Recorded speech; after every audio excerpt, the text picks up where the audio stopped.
میں معمول کے مطابق نماز ادا کرنے کے بعد مسجد میں بیٹھا تھا جب اچانک تین عورتیں جو کہ میری امامت میں ہی نماز ادا کر کے فارغ ہوئی تھی مسجد سے جانے کی بجائے میرے پاس آئیں اور بولنے کے لیے تذبذب کا شکار ہونے لگیں۔ میں ان عورتوں کے یوں اپنے پاس آنے پر جھجک کا شکار ہونے پر ٹھٹک گیا تھا۔ یہ ملک ویسے بھی میرے لیے انجان تھا اور بہت مشکل سے میں نے یہاں اپنی اصلیت چھپائی ہوئی تھی۔ پچھلے کچھ وقت سے میں یہاں کے بارے میں اپنے ارد گرد بہت عجیب و غریب باتیں سن رہا تھا۔ میرے پاس اکثر نماز پڑھنے کے لیے عورتیں بھی آتی تھیں اور میں نے محسوس کیا تھا یہاں پر سب پردوں میں رہتی تھی، مگر جب یہ لڑکیاں اور عورتیں ایسی محفلیں سجاتی تو اس وقت ان کے دوران بہت پرجوش ہو جاتی تھیں۔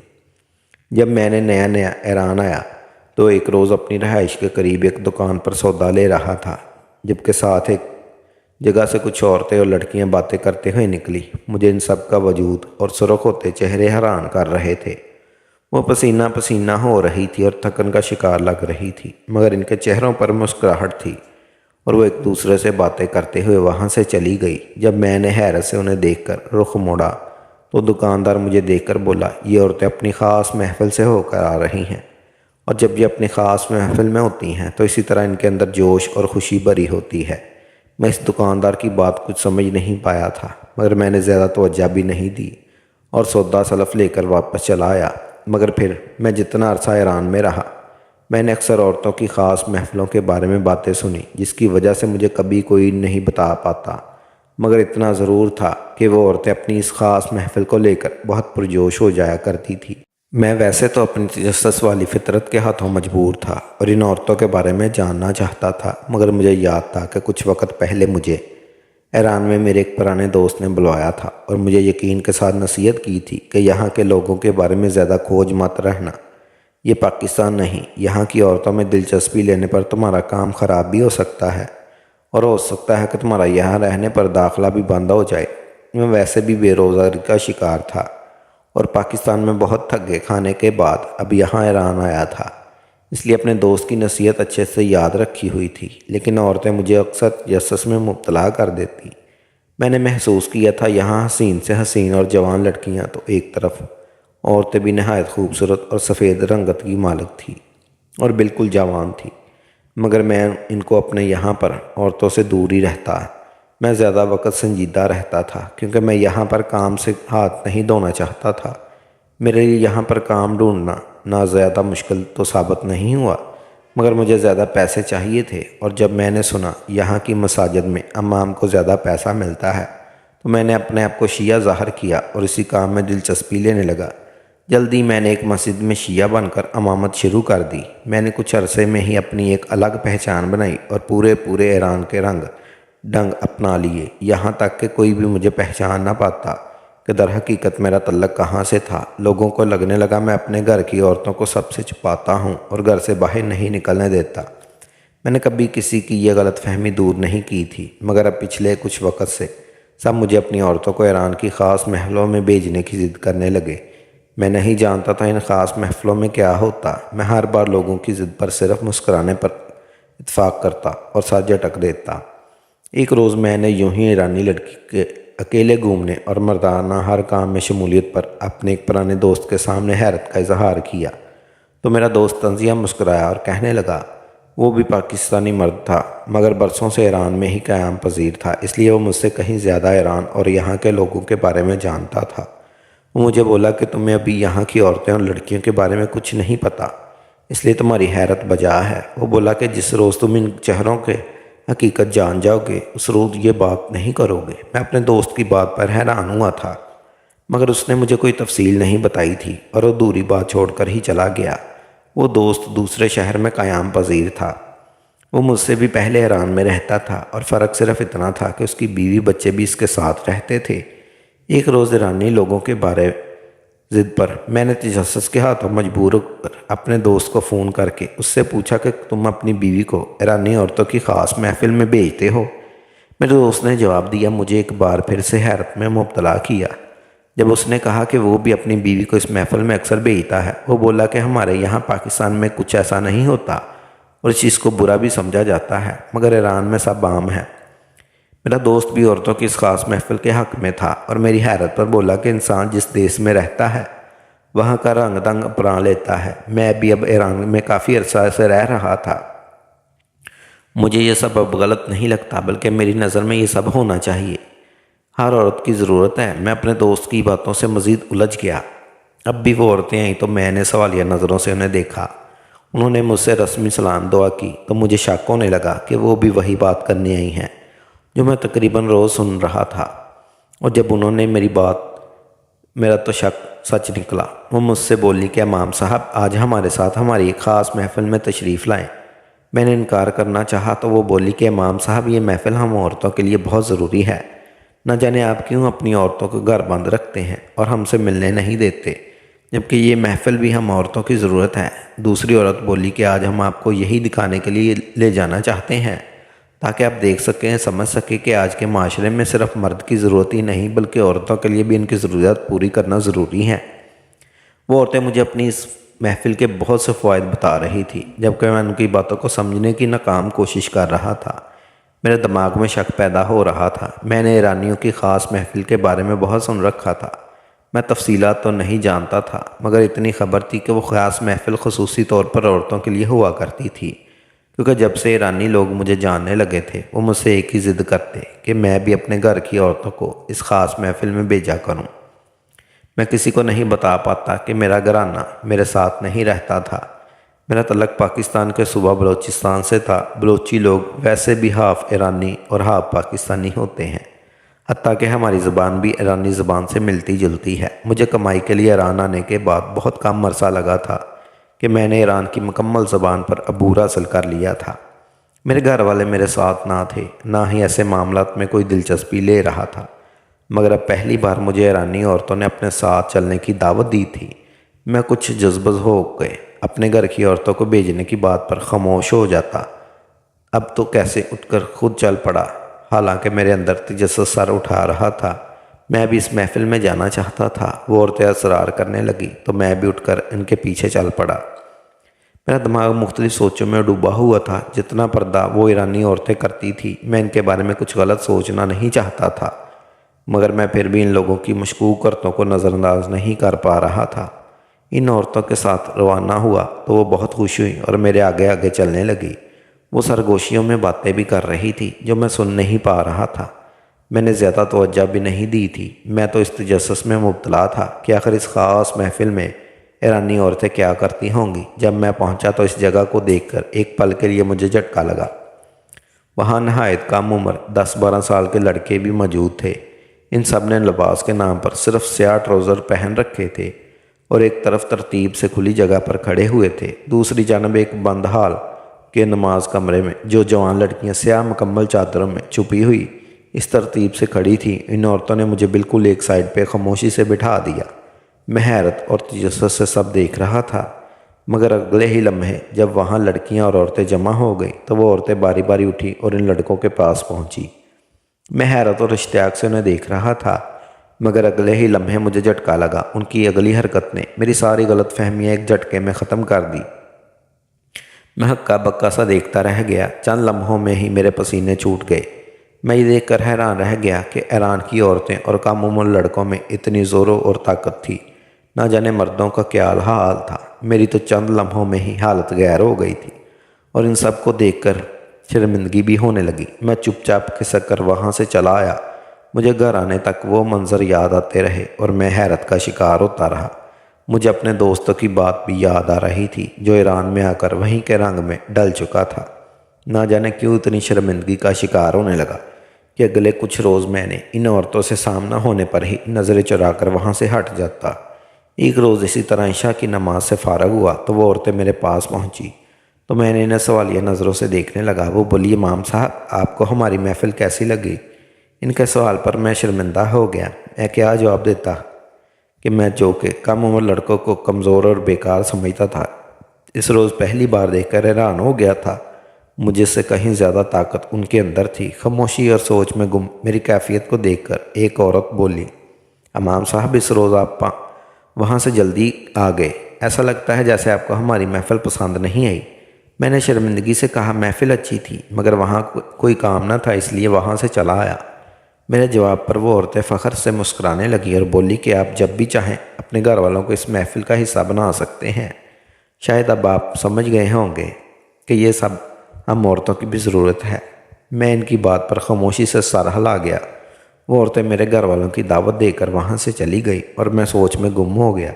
یہ سب ضرورت ہے اور یہ بات کبھی پاکستان میں بھی محسوس نہیں کی تھی، نہ ہمارے ہاں ان باتوں کی کوئی اہمیت دی جاتی تھی۔ زندگی میں پہلی بار مجھے اپنے دوست کی بات بھی درست لگی اور ان عورتوں کی اس محفل کے بارے میں سوچنے لگا۔ مجھے اب بھی اکثر اوقات وہ عورتیں اپنی محفل میں آنے کی دعوت دیتی مگر میں خاموش ہو کر رہ جاتا۔ ایک دو بار میں اس محفل کا مزید حصہ بھی بن کر دیکھا۔ ہر بار جب میں اس محفل سے آتا تو میرا دماغ مزید اس بات پر مضبوط ہونے لگا کہ واقعی مجھے بھی اپنی عورتوں کو ایسی محفلوں میں بھیجنا چاہیے۔ میں نے پاکستان میں اپنے گھر والوں سے رابطہ کیا تو گھر والوں نے بتایا کہ انہوں نے میری شادی کی تیاری کر لی تھی۔ گویا کہ میری عمر اب ایک خاص حد عبور کر چکی تھی، مگر اپنے حالات اور ایران میں رہنے کی وجہ سے میری شادی نہیں ہو پائی تھی۔ گھر والوں کی بلاوے پر میں نے بھی تیاری باندھی اور ایک ماہ کی چھٹی لے کر پاکستان پہنچ گیا۔ گھر میں میرا رشتہ پکا ہو چکا تھا اور اب شادی کی تیاریاں چل رہی تھی۔ میں نے شادی سے پہلے ہی اپنے گھر والوں سے بات کر لی کہ میں نے شادی کے بعد بیوی کو اپنے ساتھ ایران لے کر جانا ہے۔ نہ میرے سسرال والوں کو کوئی اعتراض تھا، نہ ہی گھر والوں کو، جس کی وجہ سے میں نے نکاح پہلے ہی کر کے بیوی کے کاغذات وغیرہ بھی بنوا کے دے لیے تھے۔ میرا دماغ ایران کی عورتوں کے اس خاص محفل کا کوئی خیال نہیں گزرا تھا۔ میں صرف اپنی بیوی کو اپنے پاس رکھنے کا سوچ رہا تھا۔ شادی ہوئی تو بیوی کے کاغذات میں کچھ مسئلہ ہو گیا، جس کی وجہ سے میں اکیلا ایران واپس چلا گیا اور بیوی کو بعد میں بلانے کا سوچ لیا۔ ایران پہنچ کر میں نے جب اپنے کچھ قریبی جاننے والوں کو اپنی شادی کے بارے میں بتایا تو سب نے مجھے بہت مبارکباد دی اور تب لوگوں کو خبر ہوئی کہ میں اب شادی شدہ مرد ہوں۔ یہ بات جب عورتوں کو پتہ چلی تو وہ پھر سے میرے پاس آئی اور بولی کہ امام صاحب ہم معذرت کرتے ہیں، ہمیں پہلے خبر نہ تھی کہ آپ شادی شدہ نہیں ہیں، اگر آپ اپنی بیوی کو ضرور ہماری محفل کا حصہ بنائیں گے۔ ان کی بات سن کر میں نے اپنی بیوی کو ایران لانے کا سوچ لیا، مگر اب تک میں نے عورتوں کی محفل میں اپنی بیوی کو بھیجنے کا نہیں سوچا تھا۔ ان عورتوں کی ضد پر میں بھی اس بار محفل کے بارے میں سوچنے پر مجبور ہو گیا۔ میں نے بیوی سے فون پر بات کی تو اسے بھی عورتوں کی اس محفل کے بارے میں بتایا اور اس سے کہا جب وہ ایران آئے گی تو میں اسے بھی اس محفل میں بھیج دیا کروں گا۔ میری بیوی ایک سادہ کم پڑھی لکھی لڑکی تھی۔ وہ میری بات پر گھبرا گئی اور بولی کہ مجھے ایسی کسی محفل کا حصہ بننے کا شوق نہیں، میں صرف گھر میں رہنا چاہتی ہوں۔ اپنی بیوی کی بات پر میں اسے سمجھانے لگا اور اسے محفل کے فوائد بتانے لگا۔ میری بیوی نے مجھے صاف انکار کر دیا اور کال کاٹ دی۔ میں اپنی بیوی کے انکار پر اس مرضی کے سمجھنے کی بجائے یہ سوچنے لگا کہ شاید ہم نے ہمیشہ اپنی عورتوں کو گھر میں اتنا پابند رکھا کہ وہ ایسا کچھ بھی سن کر گھبرا جاتی ہیں۔ جب میں نے یہ بات اپنے گھر والوں کو کی تو میرے والد بھڑک کر مجھ سے بولے کہ تمہارا وہاں جا کر دماغ خراب ہو گیا ہے، اب تم اپنی ہی عورت کو گھر سے نکالو گے اور یہ سب کام کرواؤ گے۔ میرے والد مجھے لان تان کرنے لگے۔ ان کی نظر میں یہ بہت گھنونا فعل تھا، مگر میں گھر والوں کی ناراضگی اور انکار کے باوجود مزید سے مزید اپنی بات پر قائم ہوتا جا رہا تھا۔ ایران کی وہ عورتیں میری آئیڈیل عورتیں بننے لگیں۔ مجھے ان کی خاص محفل اچھی لگنے لگی۔ میں نے اپنی بیوی کو بھی سمجھانے کی کوشش کی۔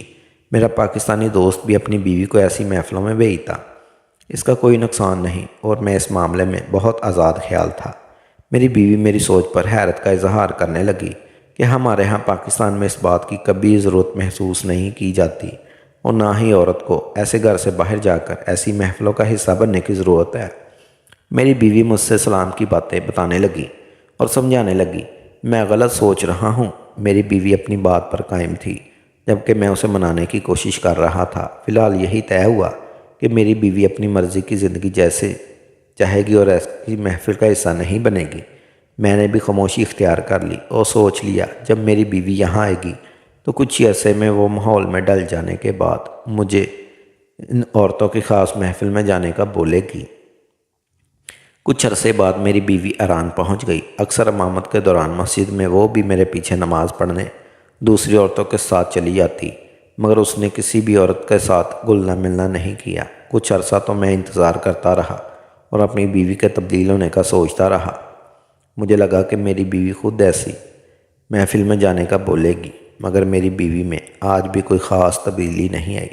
اب وہ بھی عورتوں کی محفل کو برا سمجھتی تھی اور مجھ سے بولتی تھی کہ اگر ایسی کسی محفل میں جائیں تو ان کو غلط نہیں کہا جا سکتا، مگر عورتوں کی اس محفل پر کبھی بھی وہ حیرت کا اظہار کرنے لگتی اور بولتی کہ میں تو حیران ہوں، ان لوگوں کی بہت شرم یا پردہ سمجھتی تھی، مگر یہاں پر کیسی محفلیں سجائی جاتی ہیں۔ میری بیوی رانی عورتوں کی اس خاص محفل کا شوق تو کیا پالتی، بلکہ وہ مزید منتفر ہونے لگی۔ میں سمجھ گیا ایک ان پڑھ عورت ہے جسے ساری زندگی گھر میں رکھا گیا اور اس لیے بہت مشکل اور ناقابل یقین تھا۔ میں نے زبردستی سے ایک روز عشاء کے لیے آئی ہوئی عورتوں کے ساتھ ان کی محفل میں بھیج دیا۔ یقین تھا کہ جب میری بیوی واپس لوٹے گی تو باقی لڑکیوں کی طرح وہ بھی بہت خوش ہوگی اور میرا شکر ادا کرے گی، مگر جب میری بیوی آئی تو مجھ پر غصہ کرنے لگی اور بولی کہ تم میرا پردہ اٹھانے کی کوشش کر رہے ہو، اگر تم نے یہ سب جاری رکھا تو میں تمہارے ساتھ مزید ایران میں نہیں رہوں گی اور واپس چلی جاؤں گی۔ اپنی بیوی کی باتیں سن کر مجھے حیرت میں مبتلا کر دیتی۔ میری بیوی کو لگتا کہ ایران میں کچھ عرصہ رہنے کی وجہ سے میرا دماغ ایرانی مردوں والا ہو گیا ہے اور مجھے بھی یہ سب باتیں بری نہیں لگتی، جبکہ میری بیوی کی نظر میں یہ سب بہت غلط تھا، بلکہ وہ تو کبھی یہاں رہنے کو ناجائز بھی قرار دینے لگتی تھی۔ میرے اور میری بیوی کے درمیان اکثر اختلافات رہنے لگا۔ پھر اسی دوران کچھ عرصہ بعد اللہ نے مجھے ایک نہایت خوبصورت سی بیٹی سے نوازا۔ میں نے بیٹی کے ہوتے ہی اپنی بیوی سے پہلی بات یہی کی کہ میں اسے بھی ایرانی عورتوں کی خاص محفلوں میں بھیجا کروں گا۔ میری بیوی نے اس بات پر مجھے بہت غصہ کیا اور گھر والوں کے کال آنے پر ان کو نہ جانے کیسی باتیں کہیں کہ میرے گھر والے مجھ سے ناراض ہونے لگے اور مجھے سمجھانے لگے کہ ہمارے ہاں بیٹیوں کو ایسی محفلوں میں نہیں بھیجا جاتا۔ میری نظر میں یہ سب جائز تھا، مگر میری بیوی اس بات کو بہت بڑھاوا دے رہی تھی۔ اپنی بیوی سے زیادہ بحث نہیں کی، مگر میں جان چکا تھا کہ اپنی بیٹی کو بھی اس انداز سے رکھوں گا جیسے ایران کی عورتیں رہتی تھی۔ اس دوران میرا پاکستان میں 1-2 مرتبہ چکر لگا۔ میری بیوی پاکستان میں جا کر خاندان والوں کو ایرانی عورتوں کی محفلوں کے بارے میں بتاتی اور سب توبہ توبہ کرنے لگتے۔ مجھے اپنی بیوی کی یہ بات ناپسند تھی، مجھے اس کی عادات کا اندازہ ہو چکا تھا۔ وہ بات کو بڑھا چڑھا کر پیش کرتی تھی۔ میری شادی کو ایک عرصہ گزر چکا تھا، مگر ایران کی عورتیں اب بہت حیرت کا اظہار کرتی تھی۔ میں نے شادی کے بعد اپنی بیوی اور بیٹیوں کو گھر میں بند رکھا ہوا تھا، انہیں کہیں آنے جانے نہیں دیتا تھا۔ کوئی یہ نہیں جان پایا کہ یہ سب میری بیوی کی مرضی تھی۔ وہ نہ خود کہیں آتی جاتی اور نہ ہی میری بیٹیوں کو کہیں آنے جانے دیتی۔ انہیں اسکولوں کی تعلیم دلوانے کے علاوہ کسی بھی محفل میں جانے سے سختی سے منع کرتی اور ایرانی عورتوں سے ملنے سے گریز کرتی۔ شاید پہلے روز سے ہی اس نے میرے منہ سے شیعہ عورتوں کی تعریف سن کر ان کے بارے میں دل میں خاص الجھن پیدا کر لی تھی۔ جب میری بیٹیاں جوان ہوئیں تو میں خود انہیں عورتوں کی اس محفل میں لے گیا۔ ان عورتوں نے میری بیٹیوں کا بہت دل سے استقبال کیا اور انہیں اپنے ساتھ ہر کام میں شامل رکھا۔ میری بیوی اس بات سے سخت ناراض ہو رہی تھی۔ اسے لگتا تھا کہ لڑکیوں کو ایسے محنت والے کام نہیں کرنے چاہیے، اسے یہ بے عزتی کی بات لگتی تھی، مگر میں اپنی بیٹیوں کو اتنا بہادر بنانا چاہتا تھا کہ کوئی مرد ان کی طرف نظر اٹھا کر نہ دیکھے۔ جب میں پہلی بار ان عورتوں کے ساتھ ان کی خاص محفل میں گیا تو یہ دیکھ کر حیران رہ گیا کہ چھوٹے چھوٹے لڑکے اور لڑکیاں مردوں سے زیادہ طاقت کا مظاہرہ کرتے ہوئے تیر اندازی سیکھ رہے تھے اور مکمل پردے میں گھڑ سواری، کراٹے اور دیگر مہارتیں حاصل کر رہے تھے۔ ان سب نے مجھے ایک لمحے کے لیے شرمندہ کر دیا، کیونکہ جتنی تیز رفتاری سے وہ لوگ خود کو بہادر بنا رہے تھے، کوئی انہیں نقصان پہنچانے کا سوچ بھی نہیں سکتا تھا۔ ہم جیسے مرد تو آج بھی ان کا مقابلہ نہیں کر سکتے۔ یہ لڑکیاں اور عورتوں کی خاص محفل تھی جہاں انہیں مضبوط بنانے کی تربیت دی جاتی تھی۔ ان کے درمیان اکثر تیر اندازی اور گھڑ سواری کے مقابلے بھی ہوتے، جن میں وہ جیتنے والوں کے لیے باقاعدہ انعامات رکھے جاتے۔ چھوٹے لڑکے کم عمری میں ہی فوج کے ساتھ تربیت لے کر فوج میں شامل ہو جاتے تھے۔ میرے دوستوں نے یہاں کے ماحول کو دیکھتے ہوئے اپنی بیویوں کو بھی اس محفل میں بھیجا تھا۔